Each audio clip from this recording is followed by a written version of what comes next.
Good morning,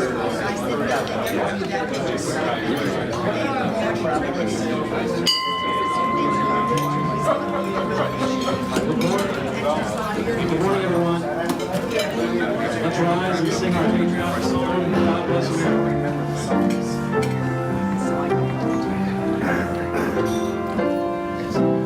God bless America, land that I love.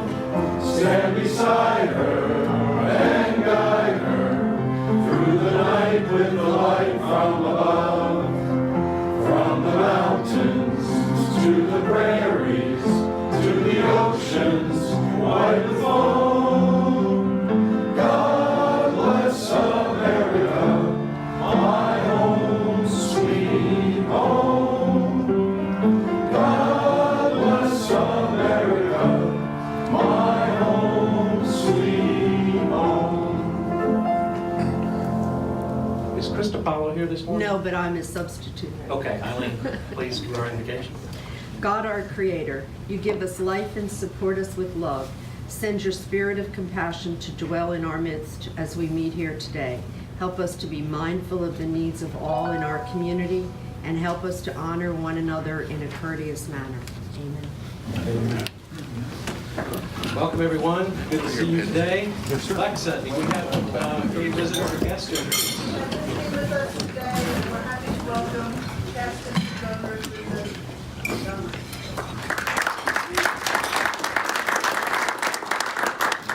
Welcome, Linda. Always glad to have you with us. Eileen, today's the last day for potatoes, right? That is correct. How'd we do? Badly. Uh-oh. We had 28 boxes as of yesterday. I have We need some in the car. 150. I have 20. So I do have about $25, so whatever we don't have here today, I'll go out and spend money. Okay. If anyone else would like to make a cash gift toward Eileen, I know at Wise, you can get 10 packages of potatoes for $8.80 if you have the Wise Saver card. That's where I'm headed after here. So Actually, no, I that can cleared go a out long Wise. ways. I cleared out Weiss and Emmaus. Okay. Don't have anything. All right. Looks like you're going to my country, Eileen. So. Yeah. Okay, well, thanks for everyone who contributed toward that. That's Yeah, the it Angel was Network. just a bad winter. We were away for a couple of meetings and the weather didn't help us any. Thank you for leading that charge. When you came in today, you were handed a ballot. This was we're now voting for our board of directors for this coming year. I need to make a couple of corrections though. There are 7 names on this ballot that are ineligible for a director position because they're already officers and therefore are on the board. So if you voted for Don Blows, Bert Duran, Steve Gould, Jim Palmquist, Lexus Shawcross, Chris Wills, or John Zayats, pick another. And if you turn the ballot in, they have those names on. I guess you can either ask for a replacement ballot. I don't know how we identify your ballot. You're probably stuck at that point. Yeah, But anyway, apologize for that oversight.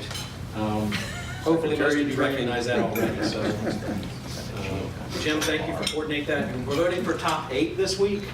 And the survivors will vote. We'll have those on a ballot next week, and we'll vote for 4 as our slate of directors for this coming Rotary year. So thank you so much for that.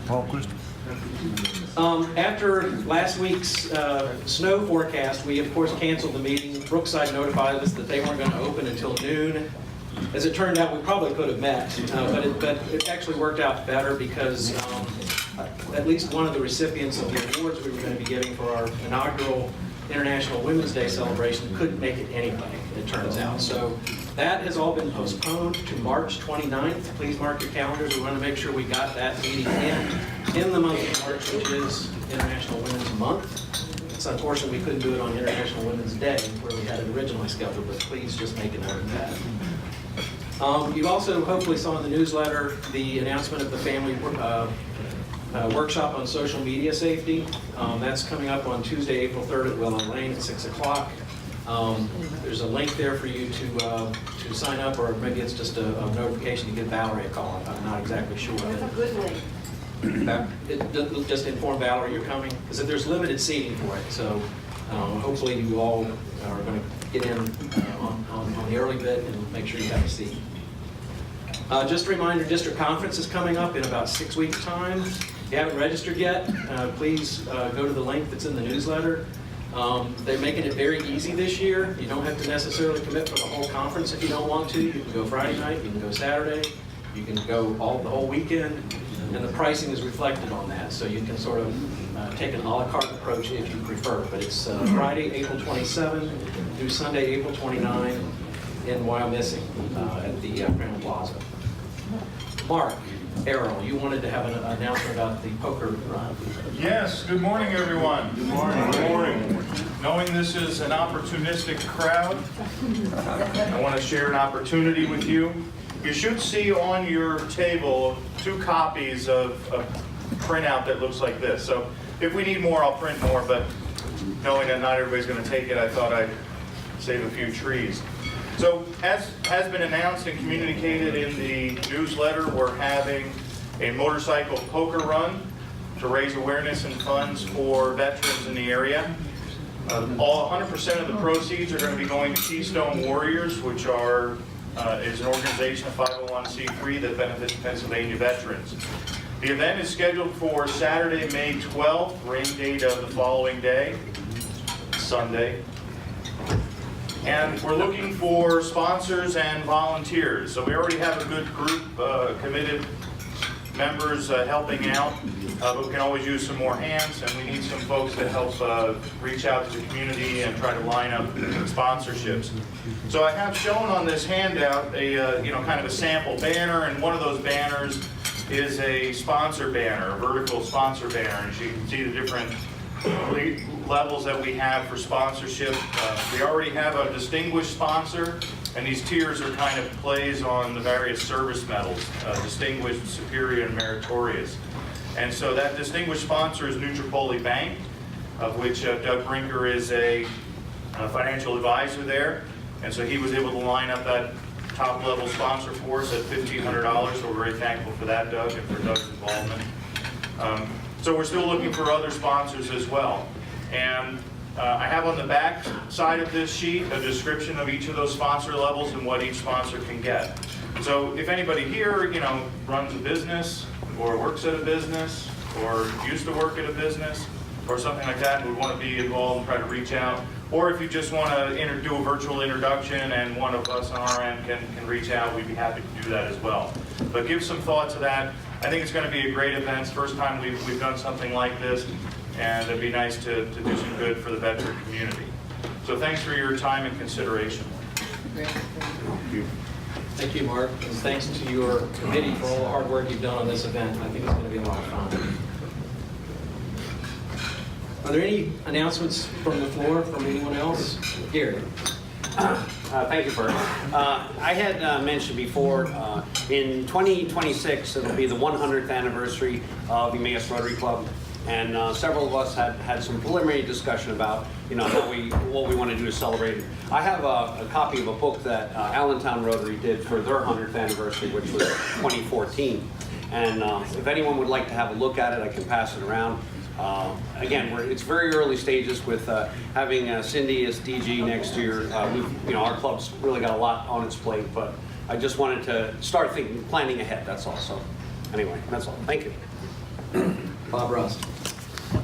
For any of you parents, grandparents, aunts, uncles, friends who have children, boys, girls, in middle school or high school, at the Lower Macungie Township Environmental Committee meeting the other night, the Wildlands Conservancy announced that in April, they're going to have not just a cleanup day on the Little Lehigh, but they're going to give youngsters the chance to understand how bad things in the water can be measured. E. coli, for example. They're actually going to be given kits that they can use. They will actually participate. They'll be supervised, and they will make the reports back. And it'll be real time. It's not going to be just an exercise. So if you're interested, I encourage you to go to the Wildlands Conservancy website. You'll see the programs up there, and it should be a very interesting event for young folks. Thank you. Gordy. Yeah, Tony, when I received an email from Patty Smith, looks like we're very close to getting a student from Norway next year, a male student. So we're going to be looking, obviously, for some host families.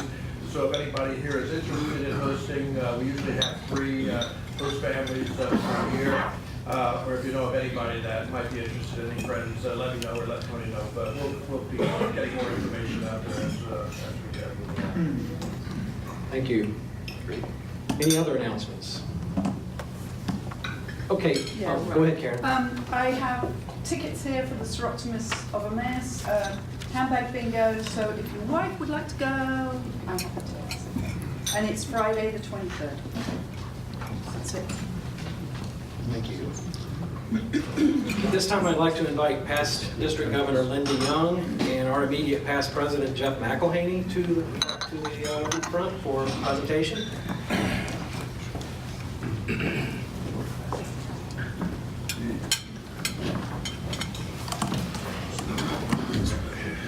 Morning, everyone. It's nice to be here and see everybody again.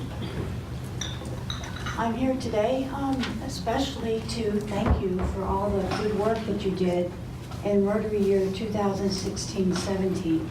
As you know, each year the president of Rotary International puts aside some criteria to award presidential citations to clubs who accomplish the goals that he has set out for that year.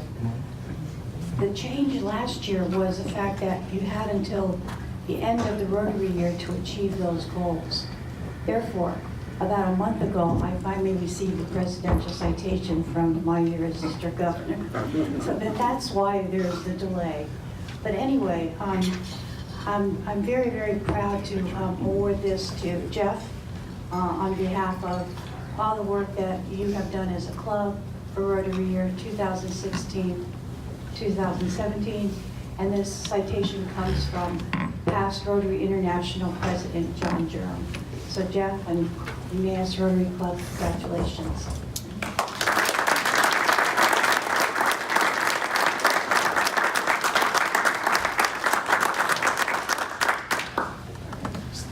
I'd like Jeff just to highlight, he doesn't want to do this. Just because, you know, it's so long ago, you kind of need to move on. But what some special accomplishments were for you for that time period. All right, let's think. Thank you, Linda, for being here to present the honor. We appreciate it, and it's really obviously very much a testament to all the hard work we all put in to serve other people.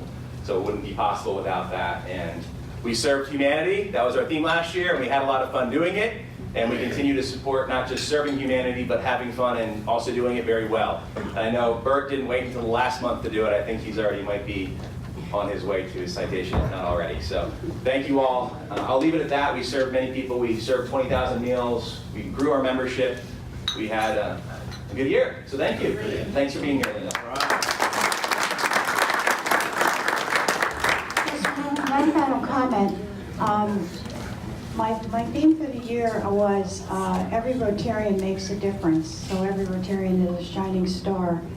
And that theme carried through that entire year. And I just would like to acknowledge you all as shining stars. And your stars are up there in the heavens shining down on all those people that are following in your footsteps, doing good work in the world and in your communities. So thank you for all of your service to humanity. Thank you.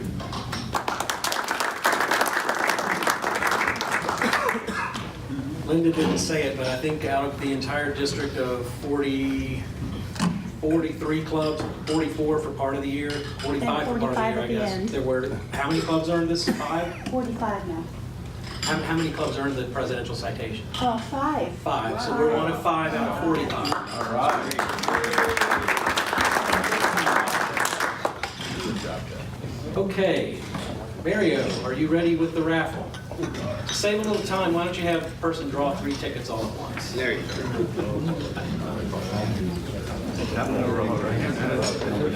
Don't take too long picking the person.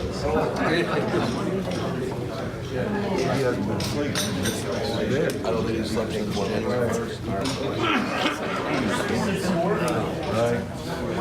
Say that a little louder. 364. 364. 364. Right here. Mary, I want to donate it back to the Shelter Box Fund. Okay. Thank you. 354. Thank you.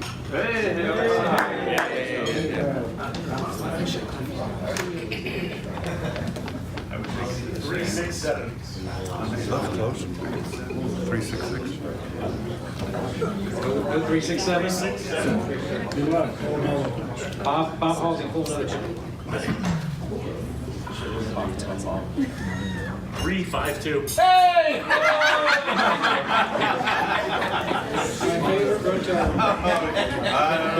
Congratulations to all the winners.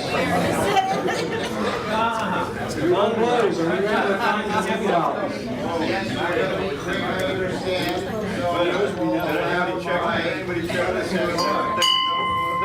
going to be doing some finding of his own. Good morning. I'm doing this cameo appearance because I've had one person that I've wanted to find, and she wasn't present for a while, Sue Schrader. I want you all to know how happy Sue is. I'm surprised. Because- Didn't know what she did. About a month ago, in the East Penn Press, there was a little ad stating that Sue Schrader had won a TV at Kleckner's I in told you. Emmaus. Pardon me? I told the club about that. You didn't tell me. So I think if you want to be happy and donate $5 for that. Oh, my. You should be happy. And first, about a month ago, I don't know if anybody was astute enough to pick up on this, but in your commentary in the trumpet, you listed the change of Sergeant at Arms. And you mentioned Sergeant at Arms 2 times. And the 3rd time, it was Sergeant of Arms. Naughty, naughty. That's gonna cost you $5. It's easy for me to do that now because I'm not the Sergeant at Arms. I'm the Sergeant at Arms Emeritus. All right, so I want Don to learn so that we keep up the budget.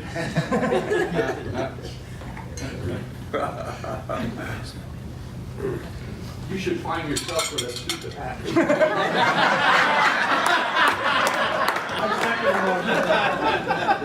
I'm not sure if Bert can pay his fine because he isn't here today. That's right.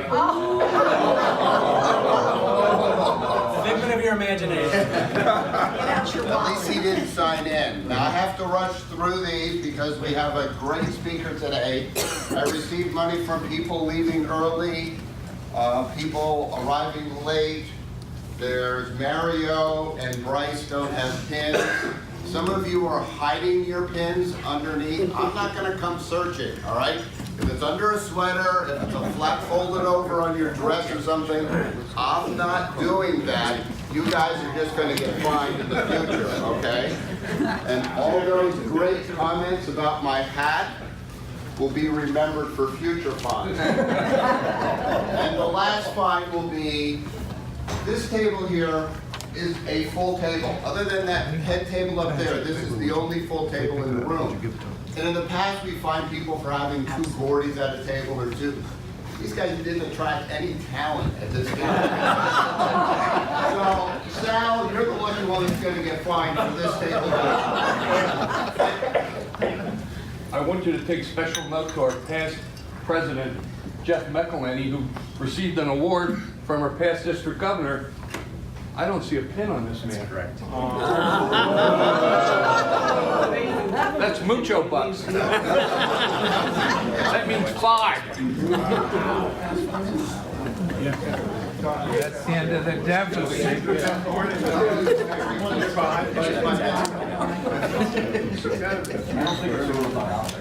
Okay. It's pretty rough when you get double teamed by sergeants. Yes. Okay, I'd like to ask Gary Warbach to come up to introduce our speaker. Thank you, Bert. Good morning. Today it gives me great pleasure to introduce our speaker, whose name is D.F. Pace. D had gotten his degree in law from Temple University and is now serving as the chief of police and captain of the city of Philadelphia Police Department. Okay, I did not meet D because of any driving violations or any other criminal activity, but in case anyone's wondering, okay?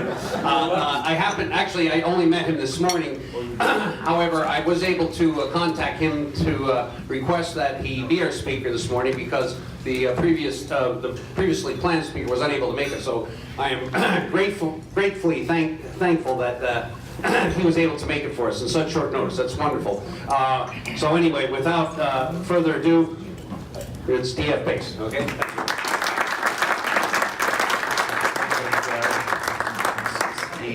Basically what that means, you have to scrape the bottom of the barrel to get somebody here.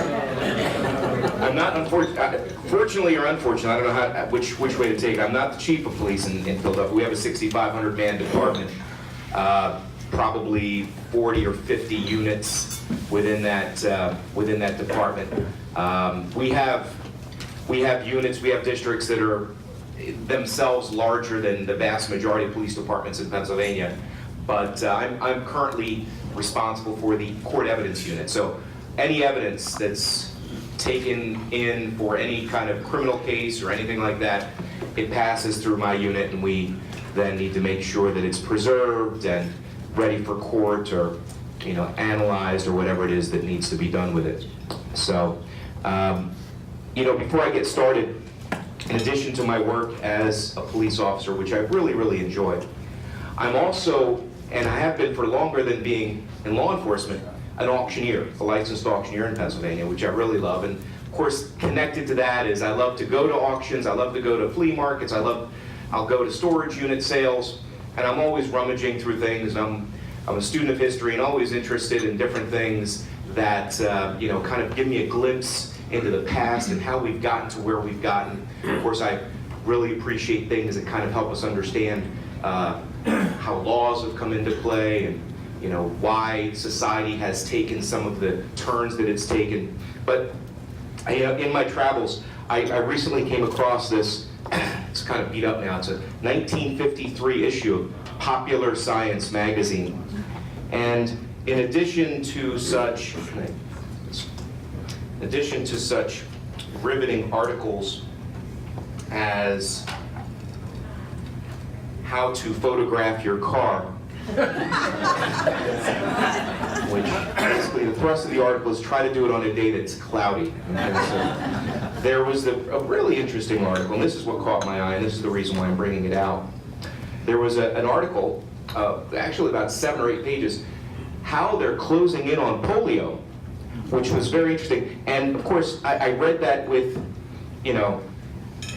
an eye toward some of the great work that's being done by Rotary with respect to this since 1985. But there was an interesting point that was made, and some of you maybe in the medical field may be aware of this. Let me see if I can find it. I put a little bookmark next to it. One of the ways they tried to deal with this was through an operation. I'll just read the paragraph. A simple operation to try to deal with polio was essentially halting the growth in the good leg to try to allow the affected leg to catch up. So they would actually remove sections of the thigh or leg bone containing cartilage so that there would be some evenness among them. And when you think in terms of some of the tremendous scientific technologies, advancements, and of course the vaccinations, and it talked about the fact that back then, the thousands of children that were at risk in the United States, and where we've come since then, it really, really helps us appreciate some of the tremendous work that's done through service organizations, certainly like Rotary. So I just thought I'd share that. I thought it was an interesting icebreaker and a fascinating article. I'll leave it up here if you wanted to page through it or something, and if someone wanted to kind of take it home and read it or make some copies, I'll be more than happy to make it available. It is an interesting article. But what I wanted to talk about today, I had the privilege, and really my first introduction to Rotary was through an inter-office message that was sent by our police commissioner at the time, Charles Ramsey, back in 2010. What had happened was the Rotary Peace and Conflict, and it's gone through a few permutations as far as name are concerned, but basically the Peace Fellowship that Rotary sponsors, a couple of Rotarians in Philadelphia thought amongst themselves, wouldn't it be great to see if we can't get a member of law enforcement, maybe a member of the Philadelphia Police Department, to go to be a candidate for this program. And the bottom line was, one of the prerequisites for the program, which is an 11-week program in Bangkok, Thailand, and the program itself was really extraordinary. I've had a chance to go through all kinds of different training, and this really is a top-notch program. It's well prepared, the speakers are heavy duty, and it was incredibly enlightening. But one of the prerequisites is you need to be a professional in some conflict resolution field for at least 5 years in order to qualify. There's other qualifications as well, but that was one of them. So the members of Philadelphia Rotary went to contact the Philadelphia Police Department, and they talked to someone, and they said, we'd like to be able to talk to someone in a decision-making position to maybe possibly sponsor someone within the Philadelphia Police Department. And they kind of explained the whole process. That doesn't necessarily mean that they're going to the fellowship, but they would be our recommended candidate. That name gets thrown in a hat in Evanston, Illinois, Rotary's world headquarters, and they pick from amongst probably thousands of applicants. But we'd like to be able to say at least we had someone, an applicant, a candidate from Philadelphia, and it kind of be a nice thing for the Philadelphia Police Department. We think that's kind of in line with your mission and your community service goals. And they said, okay, fine, we'll make an appointment. Next thing you know, and I got a chance to speak to these Rotarians after the fact. They thought maybe they'd be able to speak to a captain or someone at the lower levels of management. But when they got there, they said, the commissioner will see you now. That was Commissioner Chuck Ramsey. And they were kind of surprised at that, but he sat them down. They explained the program to it. He said, absolutely, I'd love to participate in that. And as a result, this memo, this citywide memo circulated. I saw it. Commissioner Ramsey is proud to partner with Philadelphia Rotary Club, and talked about this opportunity, this training opportunity. And as soon as I saw that, I said, wow, this is really a once-in-a-lifetime opportunity. I'd love to apply for that. So I did, and I went through the first vetting process, which was applicants within the department. I survived that. Then I was interviewed and vetted by the Philadelphia Rotary Club, and that district survived that. My name went into the hat, and of course at this point I'm still thinking to myself, there's probably a lot of people from this is a worldwide competition, so I don't know what's going to happen. But it was very nice to be able to get a letter and get a phone call saying, hey, you've been selected for this. And I'm like, wow, this is fantastic. And I really didn't know what to expect. And I know, just speaking to some Rotarians, this isn't something that is always in the foreground of all of the other many community activities, both at the local level, state level, national level, international level, that you might be participating in. But it is a tremendous program, and much like attacking polio and the problem that was in a physical sense, this program is really an effort through Rotary to attack a societal issue, and that is how much energy and effort and money goes into dealing with just trying to protect ourselves from each other. When you think about it, the military budget, military budgets of every country, the amount of money that's spent in public safety in any community. The city of Philadelphia's budget is about $3.5 billion. What that means is it costs about $3.5 billion, it's now getting close to $4 billion, to run the city of Philadelphia, to pay everybody's salaries that's an employee of the city of Philadelphia, maintain the streets, plow the roads, all the city services, all of that sort of thing. About $3.5 billion, almost $4 billion. To put that in perspective, the police department consumes about $700 million of that. $700 million. So what that means is, what are we talking about there? About 1 out of every $5, and there are hundreds of various agencies within the city. About 1 in every $5, about 20%, goes to just basically keeping the city safe.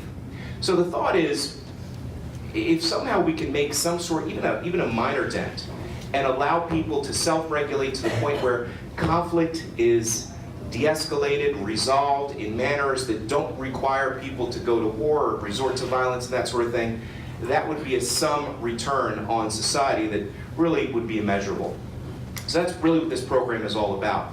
And once I got there, after 30 hours of flights, and that was a tremendous experience in and of itself, arriving on location, the program is held at Chulalongkorn University in Bangkok, Thailand. And Bangkok is one of the largest cities in the country, 10 million people just in Bangkok alone. And Chulalongkorn University is not some Mickey Mouse outfit. This is the Harvard of Southeast Asia. If you are from that area and you are accepted to Chulalongkorn University, you have arrived. You have arrived, and you can graduate from there and pretty much write your ticket. It's a very prestigious university. So how did Rotary get involved with that? Well, in Thailand, and this was something interesting historically that I learned as well. Thailand really embraced the Rotary message back in the 30s. There were a few Canadian Rotarians that kind of, I don't want to necessarily use a religious analogy, but kind of missionaries to that area to spread the Rotarian message. And the royalty from Thailand really embraced it. And of course, once that happened, everybody said, well, we need any mover and shaker said they had to be a part of it. So there's a tremendous presence in Thailand of Rotary. And having gone to some Rotary meetings in Thailand, I was just struck with just how unified they are with the rest of Rotary here in the United States and other parts of the world. The only difference that I saw is rather than a bell to start the beginning and ending of meetings, they had a little gong. Clone. They did. I have a little picture of it. Unfortunately, I don't have it with me, but it's very interesting. Anyway, amongst the Rotarians in Thailand is one Bichai Ratakul. Does that name ring a bell at all? Bichai Ratakul? He was a former Rotary International president, and of course he had a tremendous pull and was able to secure a location within Chulalongkorn University, and that's where the program is to this day. 11 weeks, about 30 speakers, each with about, on average, 20 years of experience in some conflict resolution field, spoke to us. It wasn't just us sitting there listening to the program. It was actually it required a scholarly approach on our part. We had to compose a thesis, 25 to 35 pages, on some sort of a project that we brought into the program. In other words, it wasn't a matter of, okay, go there and see what you can learn. One of the things that they asked each candidate is, what if we were to grant you this fellowship?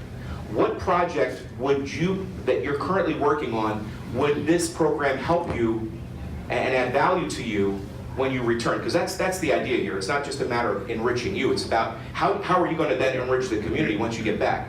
And one of the things that I was working on, of course, at the time was bridging the gap between the inner city community in Philadelphia and the police. And this was before Ferguson. This was before all of those things. I could see rumblings and unsettling things that were, kind of forebearers of some of the things that we kind of see today. And so that was essentially what my thesis was about, and I had to write. It had to be evaluated. Our writings, our papers were graded by academicians at Uppsala University. They're very much involved in this as well. You might know that they also offer one of the master's programs in peace and conflict resolution as well, also sponsored through Rotary. So, coming back after having gone through that program, and it included being active in different activities, 2 field trips. We went to northern Thailand. We got a chance to study human trafficking firsthand, and that was something that was very interesting to me because in law enforcement that's kind of a big deal, dealing with this issue. It's not something that law enforcement is perfectly equipped to handle, but we're learning. It's a very complex issue, but having a chance to talk to victims, perpetrators, police, perpetrators as well, people that were involved in the human trafficking business and kind of were able to share, were willing to share some of the ins and outs of how that works. It was jaw-dropping, it really was. And people have always asked, well, how did you, some of this stuff that you learned, how did you come back and deal with it? There were many ways. One way, when I came back, the FBI had just done a survey of Philadelphia, and they said, you guys have a huge human trafficking problem here. What are you guys doing about it? And really, we weren't that prepared. But they knew that I had gone through this program, and I was able to be instrumental in giving some testimony before City Council and working with our Special Victims Unit and trying to at least understand some of these issues. What are the kinds of questions that should be asked? What are the kinds of things the police officer should be looking for if they respond to a home that maybe is a disturbance house, or maybe we think is a run-of-the-mill, massage parlor kind of a situation, and we go in, our vice unit goes in and shuts it down, confiscates all the stuff without really, and everybody gets locked up, including all the masseuses. Many of those people aren't necessarily criminals as much as they are victims of a system which has them captive, is holding them captive with respect to what they're being forced to do in these situations in the sex trade. So being able to have some insight into that was tremendously useful. We also got a chance to go to our second field visit, was to Cambodia. Got a chance to go into some of the I guess we can call them sweatshops. When I think of sweatshops, I think of a small building. We're talking about huge cavernous factories with thousands and thousands of people working for between 5 to 15 cents an hour. Many of them are just happy to at least have a legitimate job, but it's interesting to see how that dynamic works. So there's a tremendous amount of insights that were gleaned from this. And then of course we go back to our various corners of the world. We had social anthropologists from South America. We had individuals that were parts of NGOs in Africa, in Ireland, in Italy, in the former Soviet Union, India, Sri Lanka, dealing with post-war reconstruction there. And it was just as fascinating and enriching to learn from each other as it was to learn from the various speakers about the various topics that were discussed.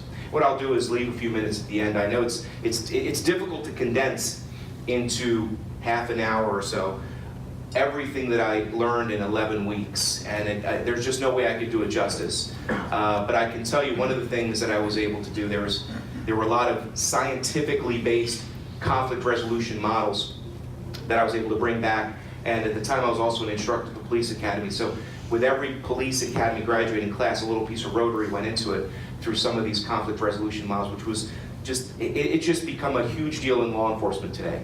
What are you doing? What alternatives to arrest are you pursuing with respect to dealing with some of the issues out there? Concepts like the sanctity of life, concepts like alternatives to arrest, dealing with fair and impartial policing. These are terms that were never in the law enforcement lexicon decades ago. But now these are the things, if you're looking for a promotion within the department, if you're looking to become a chief of police in some small township, you better talk about the nuances of understanding the community, cultural diversity, cultural competence, rather than talking about just this how can I put it? This hardline stance. Sometimes that's necessary, but you need to know how to surgically apply it in certain circumstances, but not wholesale, not having it as a wholesale approach. So these are the kinds of things that were exactly in line with the kinds of points and learnings that were delivered by this program. It's really a fascinating program, and it really was a tremendously enlightening experience. And since my graduation from there, one of the things that Commissioner Ramsey at the time, you may or may not know, Commissioner Ramsey has retired from the Philadelphia Police Department. He was also the second in charge in Chicago. He was the chief of police in Washington during 9/11. So he's got a tremendous amount of experience. He now runs a consulting firm, but he was also selected by our former president, Barack Obama, to co-chair the president's task force on 21st century policing, a document that then became basically required learning for anyone that wanted to become a supervisor within the Philadelphia Police Department and other parts of the country as well, as part of the testing process. So it was great to see his involvement in that. Since my graduation, we've sent an additional person to the program in Chulalongkorn, and under former Philadelphia District Attorney Seth Williams, and I know we're kind of far removed from Philadelphia up here in this beautiful section. I actually took it upon myself to move out of Philadelphia myself once they said we could move out of Philadelphia. I now live in Souderton, Pennsylvania, which is not that far from here, which was another reason I said, you know, I can make this. I don't think I need to necessarily get a room, which had some other issues going on yesterday with some school protests and whatnot. But yeah, that was another issue you probably are aware of. But what I wanted to say there was, in addition to that, Seth Williams, who unfortunately is, you know, reflecting on his previous woes in a federal prison right now, was, however, still willing to work with Rotary, and 2 DAs have been sent to the program as well, 2 district attorneys. So it's nice to see that kind of a network being created. You know, Joe Vittori from the Philadelphia Rotary Club, like some of you know that name, and Joan Vittori, his wife, who's a former district governor, would you know, always like to boast about the fact that his club has, you know, gotten 4 people into the program. One of whom, unfortunately, is going to be coming back to find she's going to be unemployed because the new DA, and I know we're kind of far removed, but there's a tremendous political upheaval in the district attorney's office there. He's kind of cleaned house. So it's really unfortunate because that is exactly the type of person that he needs in that office. With these new skills that this program, having been through it, I know what she's going to become back equipped with, but she's going to be an excellent attorney and be an asset to whatever prosecutor's office she comes back and gets a job for. She goes into private practice, what have you. But it really was a tremendous learning opportunity. And I've been through FBI training. I've been through a variety of different training programs that were delivered through the state, through the city, through different federal agencies. And I'll tell you, this is right up there with them. And I also think it's one of Rotary's best kept secrets in many ways, because there is just so much there.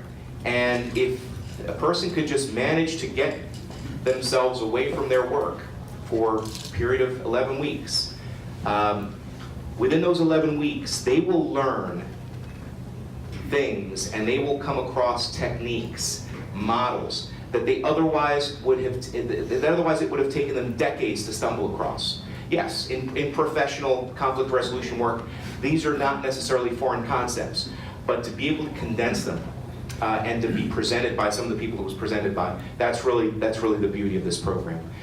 So it really was a tremendous thing, and no presentation of Rotary would be complete without my expressing my sincere appreciation to the organization for both creating this program and allowing individuals like me to go through it. And I certainly hope that I can, you know, be a return on that investment. What I'd like to do, we only have about maybe 4 more minutes or so, but if there's any questions you might have, I'll be more than happy to answer them. Yes, sir. Chief Pace, before I learned that you were coming here to speak, I was actually going to give you a call because I saw a presentation by Philadelphia Rotarians speaking about your situation. I was curious if you would be willing to do something with the Allentown Police Department, if you haven't already, that our club could support. Did we talk about this already or not? Someone may have mentioned it because I mentioned to several Rotarians, and I just didn't get a chance to call you. This is actually a better opportunity. If you're willing to do that, I have some contacts here that I could. Yeah, I'm always willing to do that. There have been several Rotarians that have reached out to different groups. I've spoken to the Clarkstown, New York Rotary Club, and got their chief of police was present there. I've gotten a chance to talk to some others. As far as Oregon, there's a very progressive state, so they're open to that sort of thing. And it's a shame to have to talk in terms of who's open to it and who's not. But unfortunately, each, you know, depending on the politics of a particular jurisdiction, it will lend itself to the ideas more so than others. But I'm always happy to do that. We could have that discussion offline. Yes, sir. Thank you. sounds like a tremendous program, so I have to ask, well, why do they have you in the evidence division instead of like in the community liaison or the... Yeah, it's just, the short answer to that is the deputy commissioner that had me at the police academy, once I was promoted, didn't want to lose me to another division. So, it's one of those things where they have power to say, okay, it's kind of like a draft, it's kind of like the NFL draft. Once you get, okay, these 10 captains are being promoted to captain, and all the deputy commissioners sit around and say, okay, who wants them, where are the needs, that sort of thing. And if you've got enough pull, and you can say, I want this guy or I want that guy. That's really how it came out. Would I love to be in the district? Being more involved in community meetings, that's my wheelhouse. I love it. But at the same time, you have to know which battles to pick. But you're very insightful with respect to that. And I remember speaking to a chief of the SEPTA Transit Board, and he's like, why are you in evidence? But it is also very interesting. There are a lot of things that are required, and having a law degree and being a lawyer is very useful in the evidence unit. We're constantly getting challenges from organizations like the Innocence Project. They're a social justice organization that is constantly trying to look at cold cases or individuals that are incarcerated and try to identify ways in which they might be able to pick out injustices or inconsistencies in the system. And it's my responsibility to both be fair and responsive. And I think some of the thinkings that I have make me a good fit in interacting with those folks. So definitely, there's skills there that I'm able to put to use. But I understand what you're saying. Absolutely. Go ahead. I want to thank you for your service. I can't tell you how many movies I've seen where people break into the evidence lockers on a weekly basis, and we'll keep this to ourselves here. How often is evidence compromised? Yeah, I love showing.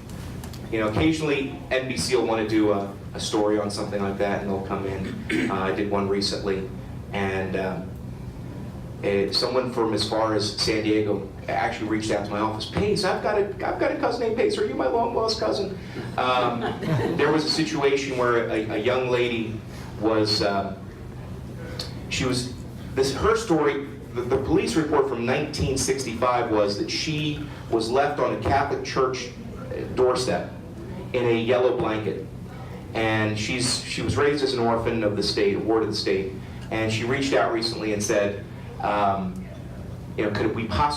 I possibly get that blanket now with advances in DNA? Maybe I can find out who my parents were. And so we searched for that blanket. You know what happened? We couldn't find it. Doggone it. Because that would have made a great story. But anyway, the answer is it is on lockdown. It is on lockdown. When we destroy guns, for example, which we destroy about 5,000 to 10,000 guns every year, we take about that many off the streets of Philadelphia. Yeah, it's kind of a big deal. It's pretty extraordinary, the security measures that we have.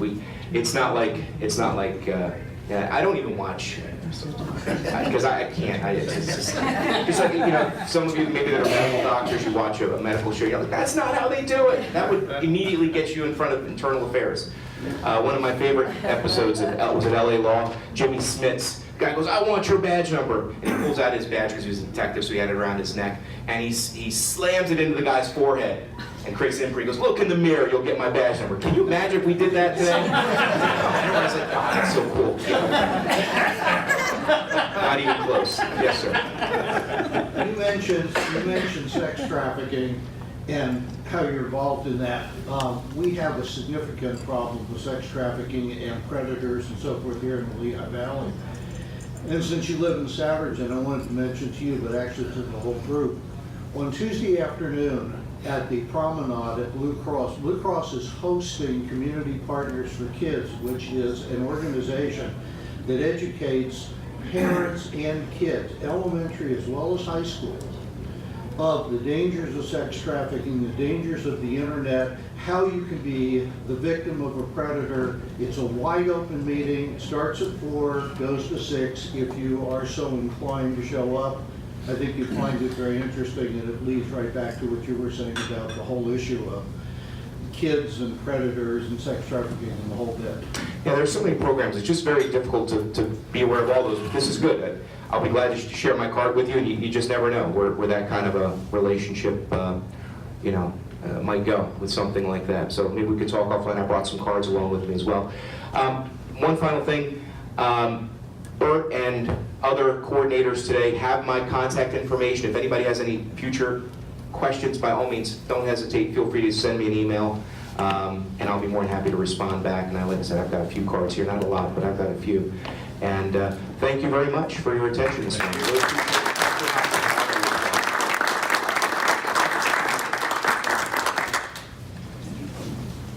Thank you, Dave, for sharing your story with us. And, isn't Rotary interesting how vast and different the areas of focus we have? And this is a living, breathing example of how our peace and conflict resolution focus is making a difference in our own backyard.